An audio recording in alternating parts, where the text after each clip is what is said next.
Fidèles téléspectateurs, notre tout premier invité, il s'agit de John Chitende. Bonjour John. Bonjour, Voilà. Tantine Virginie. Et c'est moi vraiment. Tantine à TV.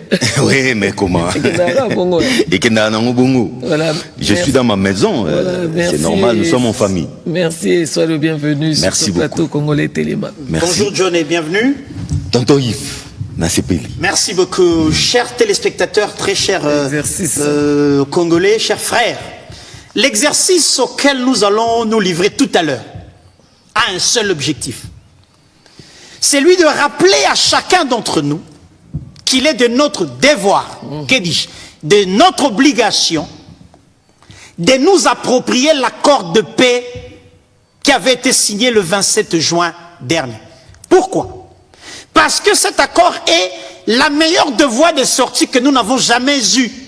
Depuis Tobanda Makamboyo, il y a Bitumba, il y a Basala Kiboye, il y a Liboso. Quelqu'un me dira, des accords ont été signés, oui. Des accords ont été signés, certes, mais jamais un accord n'a été signé sous l'égide des États-Unis. Ce qui est l'otalie géopolitique mondiale, on peut se rendre compte que les États-Unis ont mis au cœur de leur politique étrangère la question, il y a retour de la paix dans la zone, dans la région, il y a Grand Lac. Ce qui signifie que Poudrière, le rôle des Arabes, comme ils sont au Congo, c'est au Congo que l'affaire doit être réglée. Et pour ça, Mokolona Mokolotozali qu'on rappelait, Congolais Sengeli Nayo, au bout il y a distraction. Au coquille qu'on a l'élément de relais, il y a message, il y a compréhension, il y a gouvernement rwandais. Tenez. Si et seulement si accord Oyezala qui signé, on a avantage, il y a Rwanda au détriment du Congo. Qu'est-ce qui justifie la gesticulation du président rwandais? À supposer que Bangonde va gagner, biso ba yuma, bazu biso ba minéré, bazu nyonso. Président na bango azana trouble pona nini? Congolais fongola miso. Yango to elibino ndeko John Chitende, troba ki to komi na période ya combinaison des intelligences. Papa John Chitende.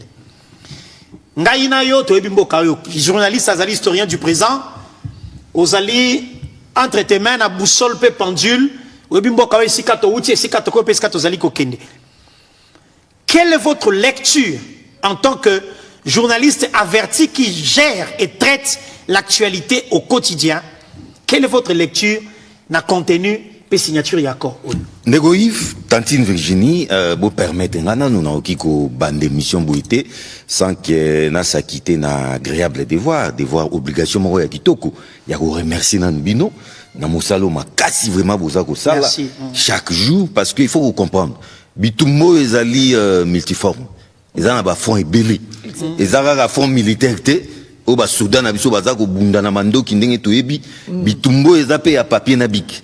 Bitumbo ezali pe ya caméra. Bitumbo ezali pe ya photo. Bitumbo ezali pe ya réseaux sociaux. Bitumbo ezali pe ya internet. Yango musala vraiment vous allez ko sala Tantine Virginie, tonton Yves, nalinga qui vraiment ko féliciter bino pona yango ainsi que la chaîne nationale Mobimba. Ko bandana ba kundi, ba technicien baza ko zwa son charge, mais c'est ici aussi les lieux il y a ko saluer général na front médiatique moko o to bengi na kombo ya Patrick Mouya ya Katembwe. Yépé depuis à kotisa biso ya na concept wana ya poison rwandais ya venin rwandais et fongola biso penda matoi et fongola biso miso et fongola biso bongo qu'il faut to comprendre que bango ba somba bandeko na biso mususu mikolo so bo remarquer bien bazaye ko sa ba émission moko ba sauter 2-3 jours mais mikolo comme chaque jour 4-5 émissions on dirait depuis to signer encore ango o le pesa bato kimia ezangisi bato kimia. Donc, bato mususu ezali accord de paix, mais au lieu sa kimia et zangisi baïke kimia. Et puis, sans oublier le commandant suprême lui-même, Félix Tshisekedi Tshilombo, ou azali ko bunda. Ça, c'est la carte qui gagne. Miko nazo benge joker. Parce qu'il y a betika que l'eau moko joker, matcha tchekoti. Binomo boza ko monango. Ce qui n'a kembango mbango côté à front diplomatique. Maman Virginia Zalia wa moto a loba ke basi batonga kamboka te na monia uti penda ko zwa leçon ya solo à travers madame Kai Kwamba. Donc maman wana naza ko kakola biso mibalité mais esiko biso to sala ki neti moi ko pata en tout cas maman wana penda ya beti da tina esika komisi biso lelo donc accord de paix au moni avant ya ko yebisa bato eloko bandima eloko il faut ba yeba yango peti exactement bino bo ndimaka eloko bo eloko yango bozwa mais il faut ba yeba ezali nini accord de paix oyo ebele bazolinga kolakisa na ba congolais que ezali accord commercial ezali accord moko économique toteki mboka omoni bakabi mboka ezali cop na bango na Kigali poison rwandais bandeko accord oyo ezali commercial te yango même motuna oyo eza kotunama oyo to gagner nini to perdre nini nazomona ngo eza déjà piège parce que awa tozali na champ moko diplomatique. Il ne faut pas prendre de lexique commercial, langage mot commercial, où ils allaient en termes de perte et profit, gain et perte, bouillé nango na champ. Comme si le Congo était une marchandise. Congo était une marchandise, tu gagnes nini, tu perds nini. D'abord, poser cette question, ils allaient que ça la preuve, il y a moins infirmité moro de langage. Quand tu as une question que tu perds nini d'accord. To gagner ni accord et que tout na mabouité parce que tous en a terrain moko ya négociation sur le plan international. Exactement. Moto moko ta ya kato pays moko ya raté na négociation et na intention que na ko perdre. Donc ngane na yeto négocier wa na ko pola jamais. On parle en termes de concessions, en termes de compromis. Voilà. C'est-à-dire que yo tango wana oyete ke yonde obima molongi to moninga na yo to y a perdre abimi la qui entre les parties déjà et puis à côté de ça il y a des principes internationaux qui régissent le fonctionnement des États. Oui. Donc c'est-à-dire on n'invente pas la roue en fait. Mais ndeko, même s'il faut parler concession mais RDC te concéder le Mogote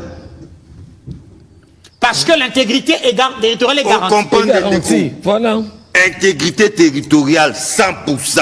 Tu perds ta centimètre mon côté to kateli banguna. Accord de paix parce que les gens doivent comprendre que tout ça c'est repris. Voilà. Ndé ngona bisona Yves azaja na opération Kabola accord, tanga accord. En tout cas il faut que ça même au besoin qu'on traduise en na lingala na Congo. C'est une charge qu'on a donnée à la direction des langues nationales. Ata kopo mon côté to lutu non lo lutu mon côté minéraux à Congo, tu peux na banguna. Par rapport à l'accord de paix. Par rapport à l'accord de paix. Pour preuve, il y aura un accord économique. Mais tu as l'intelligence, il y a accord où Tata Mukundjamboka, institution appelle ça qui Maman Kaikwamba. Et si n'y a pas mon côté, il faut nous tenir nous kimia. Oui. Totikelina nous accord au Mikolo. So pe bokebite pe accord économique na to signer ngota ba sanction na nous parce que tozotala règlement ezali na kati accord de paix nenge tozokendele nanu oza loko préalable est-ce que chaque partie a respecté l'engagement na exactement biso to lobby parce que même membre FDLR wana bato baza ko s'agiter oh comment toki ko memanga muboye to ndimi ke to bundisa ba FDLR wana bazala ratendeko tonto Yves bien ou bien Tantine Virginie bien ou bien bazala na bangote soki atabilima wana bazali bazana ngamodi esika bango bazali oki place piège ezali bango nde bakolakisa biso parce que na droit ngai à part du journalisme nazali moi moto mibeko la preuve incombe à celui qui allègue les faits bino ba voisin bolobi ke te bino bozana FDLR on a besoin de bango ba bunisa biso. OK, on est d'accord. Bino sikobo laksa biso parce que bino nde boyebi bango te. Yo lobi ke non mona ndako na wana ozana moyibi moko bo ozana bakuluna. Ndako na bomba bakuluna na wana chaque butu bakata repa na ngai babuki bayibi ba manga bayibi ba TV ba violer ba na ngai. Donc vous les avez identifiés. Ah, c'est que yo yebi yango malamu. Yo au documenter ba preuve au moni tala au moni tonto anu alati chemise ya rouge na kilote ye wana kuluna na lobaka omoni tata wana zo sa semblant le quoi lali pongi mama na kuluna bango wana nde OK biso pe to vérifier OK ko se rappelle bato makambo to vérifier ba kuluna ngonde bango yo to vérifier bon on a raison to neutraliser bango tokangi bango parce que même neutralisation wana tozali na 21e siècle tango zo ba 21e neutralisation eza ko boma bato te eza bato ba kosala reddition boyebisi bango ah papa bino boza ba kuluna botika musalo kozwa bango baza bato baza na droit ya vie baza ba rwandais baza pe na posa bazonge pa na bango certainement bazonge pa na bango peut-être ba kotia moto makasi otie moto makasi ngala kozonga te ah papa wana oyo koyela yo etali biso te mais okomona ke place ba voisin ba kosuka nde yango wana te voilà c'est biso bilima ngoti mais entre temps nalingi tozonga sur un terrain il y a participation oui. La mise en œuvre paix appropriation nango par le peuple participation à chacun d'entre nous nous avons la société civile d'une part avec en son sein les églises et d'autres associations nous avons aussi la classe politique qui en fait, qu'on se le dise, est la première bénéficiaire de retombées à gestion en boka. Motakobanga naalité, ministre Azana vimo côté na garçon à tekaka unité na coin, ya balabala. Donc, vous qui avez des partis politiques, vous qui détenez le pouvoir politique, ministre, député, que sais-je encore, vous avez la responsabilité, au-delà de ce que nous faisons, d'accompagner la compréhension et accord oyo auprès du peuple à travers vos partis politiques. Quel est le message à travers la base, parti politique et Bossana, formation civique et tire la caraya, drapeau, t-shirt, koyemba, na ba marche. De Koïf Tantine Virginie, question qui toque au Penza, mais na longo la paix moins locaux. Au moni na cité, poison rwandais. Bazo ba non, tote kimboka, bate kimboka. Wana bazo faire allusion na intégration économique régionale. Mais ndeko. Au moins peut-être que les Français ont payé comme Gotungi Sabiso. Ou bien l'équipe Makasi. Ils ont Makasi. Ils ont Makasi. Limbola on a pété si. Au moins Mindelo, le lobby soto kumisaka. Au France, Belgique, ndeko. Mais biso to boumana le quoi bangote. Batouana babanda ko bunda kala. Ti to comme la deuxième guerre mondiale. Bien que abusivement appelé deuxième guerre mondiale. Biso babundisa biso babambia ngakombo guerre mondiale africaine. Il y a la guerre mondiale tout court, guerre mondiale européenne. Il faut pas qu'on batte la guerre mondiale européenne. Faut nuancer. La mondialité. La mondialité. Oh, il y a biso au batte africaine. Il y a la mondiale day. Il y a la guerre mondiale africaine. Batouana ba bundana ba salana ma be et belé. Ba eko comprendre après guerre mondiale en 1950. Bandeko. Où le tout bundana raboye. Ils ont avancé sur les lorotin. Toujours zonga sima, toujours reculé. Comme bango pe bazaka na eloka malonga te bazaka na moi charbon moi acier batwana nyonso ba ya kozwa en Afrique balobe le to bomanaka monda mwa bomengo na biso tozana ngwa charbon na acier to sangisa yango comme ça intérêt tous ensemble ba ko créer to bengi communauté européenne du charbon et de l'acier wana na katione za ki France Belgique Italie Pays-Bas Luxembourg Batie yango esika moko ti lelo ndongo mona bakoma awa ba bengi yango Union européenne parce que ba raisonner boui ba lobi le to bumanaka to sala na mabe to sala na biso ba faire pona bomengo ya population ya ba état na biso ya peuple na biso ils l'ont compris mais entre-temps tozo rappelé Piawa que nous avons 9 voisins éternels voilà Tomata Tokita, les 9 voisins vont être là jusqu'au mettre en commun ceux qui peuvent. C'est parti de là. Maintenant, le problème, c'est quoi, Tantine Virginie, na tonton Yves? Au moins, économie moderne, hein, les économies à Moyen-Âge. Nous sommes en plein. Non, nous sommes en plein 21e siècle finissant.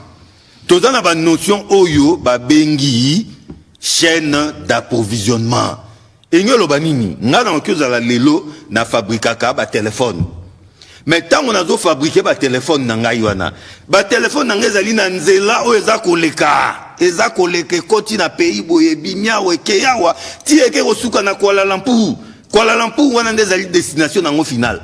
Mais tant on eza koleka na mboka e koleka na mboka na pamba te mboka na zape na mo intérêt na épée. Exemple, oyo peut-être ça ne choque pas les gens, mais o existaka tous les minerais qui partent du Katanga dans son ensemble, qui sortent par Kasumbalesa, traversent la Zambie, la Tanzanie, le Zimbabwe, jusqu'en Afrique du Sud, dans port il y a Durban, et continue à bateau et qui est Chine.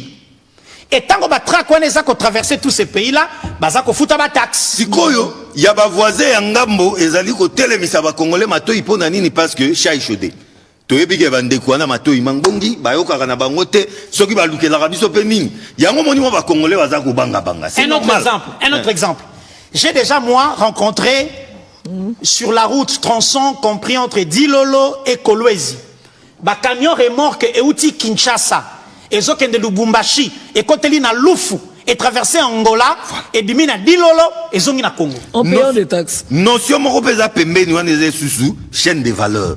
C'est-à-dire produit wana o basali chaque fois et qui golungwe pas na biso compte tenu peut-être moyen moko technologique, il faut les kanamo mboka mususu to ko baneti bon Congo bandosa motuka. Mais motuka wana to bimisi kaka matière première ya motuka. Motuka wana lekina nous na Afrique du Sud. Afrique du Sud nde ba pesi en forme. Mais esuki wana te, les autres ont ba smart véhicule. Il faut apporter la partie intelligente tout ça.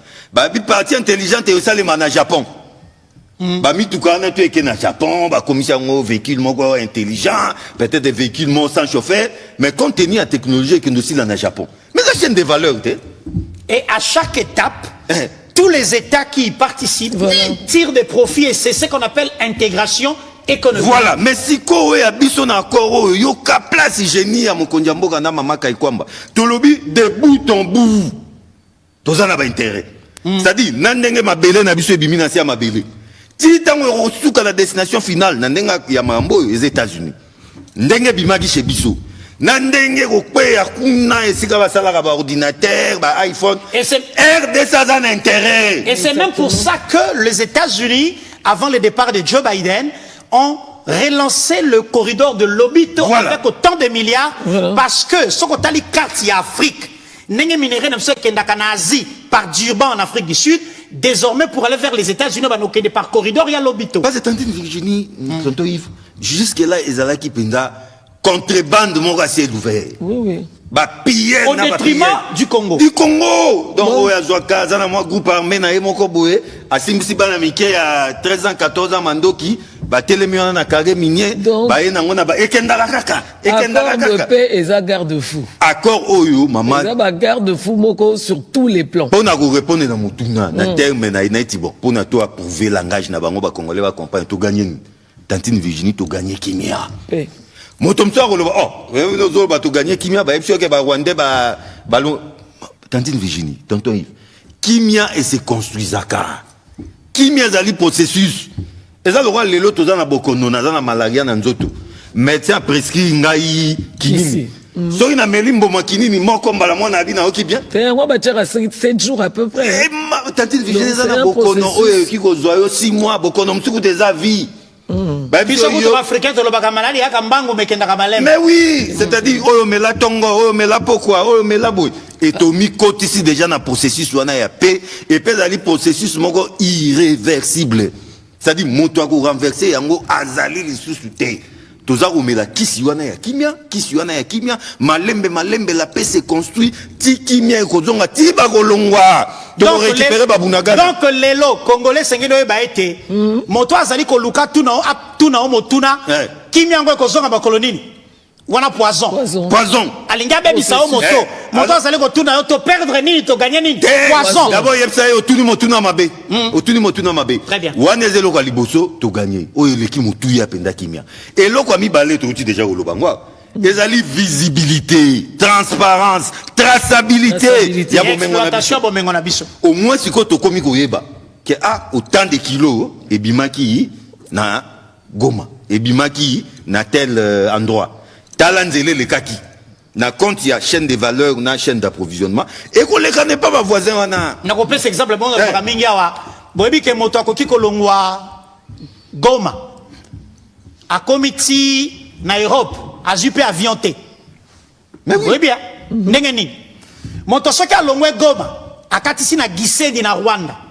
Tant akomi na Rwanda, akozwa bus et ko mema na Dar es Salaam na Tanzanie. Voilà. Mais avant ce bus, akomela la bière, akolia makemba. Oui, mais à côté de là, on est sans Rwandais enregistré. Le bus Oya Mati. Bus on est go futa taxe et kotia carburant. Chauffeur wana kozwa salaire, yonde au futi. Au comme na Tanzanie, au bus mususu et même na Kenya, même opération. Au bus na Kenya et même na Éthiopie, même opération. Au bus na Éthiopie et même na Maroc, même opération. Au comme na Maroc, au Talimaï, au Moni Espagne na Ngambu, au Katisi na bateau, na lobi bois touté, bateau, au Katisi na bateau, au comme poto fouti avion té. $1000 au coca ko fouti la ticket. Au matin aéroport en Gilia, Kuno dépensé certainement moins, peut-être 500. Voilà. 500 ont économisé, mais les 500 ont permis à 4 pays d'Afrique, pas soit chacun 50, 30, 20, et c'est ce qu'on appelle les avantages économiques que connaissent, que tirent tous les États du monde. Le but ici, c'est de minimiser les coûts et puis rapidité. Biso toza pays moko presque semi-enclavé. Toza na fenêtre était dans l'océan Indien. Bateau ba pays dans la fenêtre dans l'océan Indien, ils allaient quoi Tanzanie, Kenya.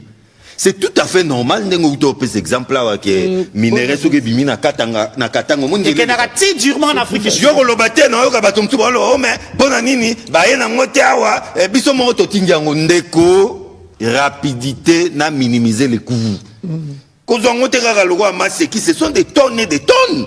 Mais justement, je vais donner un autre exemple. Il y a PDL 145 territoires. Tant que tu as l'isolo à PDL 145 territoires. Et c'est là qui ma maison préfabriquée. Et elle a construite non seulement à Awa, mais dans certains coins du pays. Mais vous allez vous rappeler lors du procès que par les prestataires, qu'il y a des conteneurs de maisons préfabriquées bloqués dans le port et à Tanzanie, dans Dar es Salaam. Et comment est-ce que parce que tant que batali géolocalisation, voilà. Le matériel dont nous avons besoin dans tel coin du pays et qu'on y a par beau maté par matadité. Dans la Tanzanie et une zéla et continue à Congo à partir de la partie orientale il y a beaucoup donc l'intégration économique régionale n'est pas un péché. Voilà. Ça répond à des principes internationaux auxquels sont soumis tous les États du monde. Parce que c'est l'économie moderne, c'est de la géoéconomie. Voilà les termes, c'est de la géoéconomie. C'est une ouverture en fait pour la RDC. Français, peut-être des eaux compliquées. Donc, pourquoi dans le bas qui va bloquer Totikali côté ka ata lutu moko ya bomengo na bisoté. D'ailleurs, désormais, nenge bomengo ane bimaka, RDC zana moi lumeya. Nanzela wana tu eza kuleka. Il est qu'à quitter l'endroit. Si comme en États-Unis, na messa ya Trump, RDC a gagné. Autre détail, même si, parce qu'on va y arriver. Quand nous aurons nos propres industries de transformation ou de traitement ici, papa, attaque au traité cobalt, cuivre, Nagoma, Tonabukavu. Après traitement, ça doit aller quelque part. C'est quelque part là pour que ça arrive. Ce qui est une zéla ya mabelete et qu'on soit espace aérien. Tu survolé Congo, tu survolé Rwanda, tu survolé Burundi, Ouganda, ça dépend de ma destination. Donc, l'intégration économique est inévitable. Mais au prix, il y a respect et intégrité dans biso Nengezali noté dans l'accord. Et bon, pendant nini, batieli biso ka ba usine de transformation il y a un préalable. Au moins mboka na biso, il y a il faut soutenir ba kondiamboka tata mokondiamboka les projets Grand Inga. Au moins courant l'otiliki. Et c'est quoi makila na nzoto motopo na ba usine. Ngana to y arrive à ghetto qui est là-bas au moins les loba minier bazo salabo problème l'utiliki biso kutu na bandako consommation domestique mais ça déjà problème l'utiliki ezate au mona toza ko lela boka pona ba usine et puis l'utiliki ya ba usine ezao ya biso ya makala wana te le loba ko welela to tongi mbango ba usine wana et ko ça nani wapi énergie mais ngonga nanu en fait nga pona ngai vraiment John ngonga ezande ya kokolisa mayele voilà au lieu de se poser ma question accord ezongi nini accord bon accord et memi oyo sengi maintenant toi tu es capable de t'allier il faut ne ba congolais tozo beta c'était mingiawa tanga comprendre accord c'est très important au lokota na ba questionnement pour na yebi que yo yawa parce que tu as eu beaucoup de questions voilà au moins ba questions zo ke de gauche yango moni na tape ko ramasser yango que projet Inga 3 gouvernement souminois na tata mokondia mboka déjà misala kutese kalate misala une fois to silise loko wana to longi na biso problème na biso ya lotiliki mais rien n'empêche c'est ça même l'idéal batongeli biso ba usine wana awa na mboka oye kozwa mabele ya Congo transformer ngombala moko na Congo c'est ça l'idéal. Alors otinanga motuna moko lobi pona baï politique tout ça mais c'est ça olé à Rossel l'Arabiso ba lettre et on va se réfléchir kaka gouvernement d'union nationale nanya kokota ba lettre ouverte ya milai papa nga na moni ba Rwandais sika ba sali bongo ta nga le comprendre raté bato ba kandeni tango ina kamboka et puis pas John bato ba kandeni tango ini mboka na yo comment les gens se sentent au dedans de o ina kamboka na yo maele nyonso yo tanga na classe olo ya kotia yango na mesa ya ba kondia mboka to sangana to kende liboso yo il faut se démarquer au critiquer pour ba ke yo comme français maele wana tozo bimisa mais bimisa ngonde pona mboka te ba ya 30 ans ba congolais to ko comprendre ngonde anoyo tonto Yves Tantine Virginie biso tout to kolisi ya bana ndako yo kaneti mwana na yo déjà ya 15 ans 16 ans 17 ans avandi na baninga na ye ata salelo moko sepelisi te noko yaka ko komi ko finga ye ko gangela ye na miso baninga na ye okobenga ye mo mupandi na boya ko yokso soni ne pona vande na baninga na mais mbala suko sa eloko bobo yo za na problème et au Monique que peut-être moi ça ne va pas d'accord on te le concède c'est pas un souci et puis que cet accord parfait dans le monde mais ça l'est là bacano officiel on a un carnet d'adresse et puis après Papa John qu'on se le dise yango bezango to comme lukana façon c'est comme administration bezango to comme lukana façon matalana tina mambo modelo ndeko na raison penser comme administration Tantini Virginie ata matalana ngo na mambo mboka ya minene bo yobe matalana en tout cas ba politiciens s'il vous plaît toboité une critique positive mais faites quand même une critique constructive ezala rapé kosuka wana raté bateki mboka kop na bangote toyeba kit bino bobo yembela ina stade awa yona nyobo ya tout ça papa tolingi ba discours ya modèle wana te soko nyo sala yango epa ya mwasi na ona bana na ndako na yo soko bimi déjà na place publique tozana tina na yango te tozana besoin ya ba congolais oyo qui sont des pro-congolais bato baza ko défendre cause ya Congo accord oyo todi ko talisa bino awa oyo ezali mbala ya suka te bandeko Virginia zali ndeko Iva zali ba émission zali yike ba plateau pe ko zala kili oyo même na le général déjà ya fond médiatique Patrick Mouyaya alobaki yango yemo wa ko zala penda na front parce que et comme il peut ba bouche autorisée pour na roloba mambo si il faut vraiment que ezateke olamukika na tongo okomi oya ozo raconter batu vi na yo croyant que ozo lobela mambo ya ko nzoko zoboma yango na ba verrouiller poison wana pe et comme kaka le général Patrick Mouyaya na mama Kaikwamba na cellule ya communication ya présidence moi 2-3 personnes oyo pe ba okelo bela mama kao oyo soko na maele na mingi bomba maele na yo message pour na ko chuter bon bino de boye bizanga pour na ko chuter bomba maele na yo parce que biso tozali wana pour na ko soutenir accord oyo to ko croiser maboko te to ko croiser maboko te ba bengango statu quo c'est-à-dire soit au Vandagi bon tata Mokonyamboka a croisé na maboko bon to vanda na biso il s'est fait 30 ans ndeko Yves Tantine Virginie yona ngai to bombate peut-être tant aussi sa mosala na ndenge ya kopema to ko kutana quelque part to ko kutana soki wapi to ke kolia lapin mais bandeko bazana Goma bandeko bazana Bukavu ndeba bien importance ya ninyo moto ya vandi ba viola mama na ye na miso na ye ça c'est traumatisme manque ya ni ulungwa ndenge traumatisme ya modèle mais c'est à vie ba baby sivi na mobimba e kulungwa te okufa na yango donc ovanda pendabu ezongela ka nyonso ba viola mama na ngai na zotala ba viola mama na ngai na zotala bato wana nde ba yebi importance ya koro biso atozali a bato matalana bato ya mwa kopo na nyangwe na soki wapi okita muke bozonga ba congolais tozonga penda ba congolais tozonga ba patriotes to soutenir accord oyo parce que les processus les ali phase par phase le kola munganga a prescrit kisi et pas oyo melango tongo pourquoi tango oyo kosila banda oyo tango kosila zongela ngai natala nanu ndenge pe yukani to banda uzala to banda uzonga bâti en place comité de surveillance conjointe où ezali États-Unis mo pas zali wana Qatar azali wana ba partie signataire bien sûr Union africaine oh chaque fois to banda uzonga ah papa mais to kana kike yo sala boué yo sala évaluation permanente oh yanga itala ngana sali déjà boué bon yo kuna ndenge ni parce que tout est comme liso likola miso genre dans l'ingol ba dans l'anga temps ce qu'on chuter mais liso ngana ba so bino bokati ngai te moyen na liso est comme donc liso likola liso exactement congolais na balabala moto ayela au discours ya lokuta te bateki mboka ko kaite yoka ba émission chaque tongo landara RTNC okokuta Tantine Virginie, Orokuta na tonton Yves, ba émission qui yike na yike, biso toza disponible, chaque fois ba robando beng sa biso, tokoti kate toza wana na fond médiatique pona ko telemela banguna na biso. Merci beaucoup John et merci d'être venu. J'espère que ba Congolais toyoki eloko tozo buna nango makasi ezali tanga accord.